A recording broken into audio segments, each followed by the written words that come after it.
ওনার যে ভিডিও আমরা পরে দেখলাম, যে তাতে বোঝা যাচ্ছে ডাকলো, ডেকে নিয়ে বাড়িতে এভাবে বেধড়ক মারলো।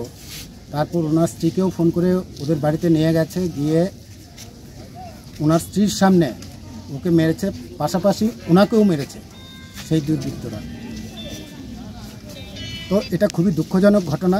আজকে আমরা শিক্ষক সমাজ, উদয়পুরে শিক্ষক শিক্ষিকা এখানে যারা উপস্থিত আছি, সবাই এ নিয়ে খুব ব্যথিত, দুঃখিত এবং এই ঘটনার পুরোপুরি নিন্দা করি এবং আমরা আশঙ্কা প্রকাশ করছি যে সত্যি সত্যি শিক্ষক বা শিক্ষিকারা কতটুকু সুরক্ষিত সেটা এখন প্রশ্নের মুখে। চাইছি যে এই ঘটনাটার সুষ্ঠু তদন্ত হোক এবং একটা দৃষ্টান্তমূলক শাস্তির ব্যবস্থা হোক।